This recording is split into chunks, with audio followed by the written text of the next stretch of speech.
Il se vend environ 200 000 appareils de cuisson vapeur chaque année, un chiffre en constante augmentation qui montre que nous sommes nombreux à nous intéresser à une cuisson qui présente plein d'avantages. Alors comment bien cuire à la vapeur, comment bien choisir son appareil de cuisson et peut-on tout cuire de cette manière? Une autre habituée, Isabelle Levasseur, bonjour. Vous êtes, on le rappelle, diététicienne, nutritionniste et auteure de Alléger votre assiette.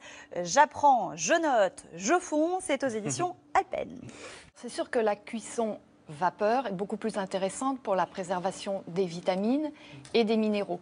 Parce que par contre, je ne suis pas tout à fait d'accord, la cuisson en cocotte minute ou en autocuiseur va détruire toutes les vitamines. Puisque y compris ce qu'il y a dans le bouillon. Oui, alors, du oui, pour les vitamines. Pour les minéraux, en revanche, je suis d'accord, ils vont rester dans l'eau de cuisson, d'où l'intérêt de conserver l'eau de cuisson. Mais est-ce que c'est vrai que les pesticides notamment tombent dans l'eau? Tout à fait, tout à fait. Les pesticides, les nitrates, les métaux lourds, tout tombe dans l'eau. Donc, après, il faut faire le choix de ce que l'on fait cuire. Ça veut dire que c'est un grand plus pour la cuisson vapeur, en tout cas. C'est-à-dire qu'on se débarrasse au moins des pesticides, même si on n'achète pas du bio, on s'en débarrasse a priori.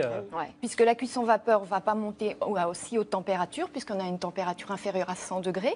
Donc, on va conserver les vitamines et les minéraux également, et on ne conservera pas l'eau de cuisson. Je ne sais pas si vous êtes d'accord, mais pour tout ce qui va être très riche en eau, moi, je déconseille quand même la cuisson vapeur. Un concombre, une tomate, ce n'est pas l'idéal. En revanche, pour tout ce qui va être des légumes fragiles, comme les asperges, les courgettes, la cuisson vapeur est parfaite.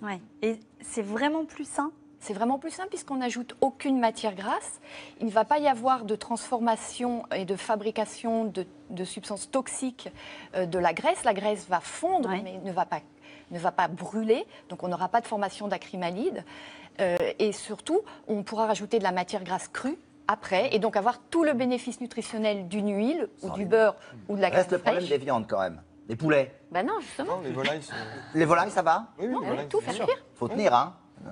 C'est vrai que pour revenir à la viande cuite à la vapeur, il y a un côté un peu tristoun quand même là-dessus. Non. Oui, mais alors après, il y a plusieurs façons de la cuire. Vous pouvez effectivement la pré-cuire à la vapeur et ensuite la faire juste griller quelque temps pour avoir comme vous avez fait avec les saucisses. Cette fameuse réaction de Maillard qui en fait est une réaction chimique. C'est une transformation entre une protéine et un glucose et c'est ce petit croustillant de la viande ou le croustillant de la croûte de pain. C'est ça la réaction de Maillard.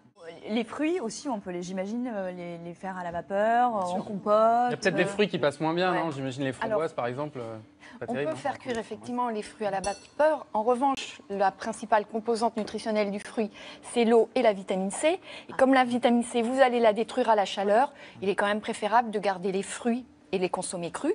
Mais vous pouvez très bien faire des compotes avec à la cuisson vapeur, il n'y a aucun souci. Et est-ce que c'est diététique finalement les recettes sucrées comme ce gâteau-là par rapport à un gâteau qu'on aurait cuit au four? On a les mêmes ingrédients au niveau du sucre, de la farine, donc au niveau apport calorique, c'est la même chose. C'est juste au niveau de la cuisson et de la formation de composés néoformés, comme on appelle, des choses qui n'existent pas au départ dans les aliments, que ça va réduire cette production. Donc c'est beaucoup plus intéressant, beaucoup plus diététique. Et vous voyez que ça peut être très gourmand, la cuisson à la vapeur.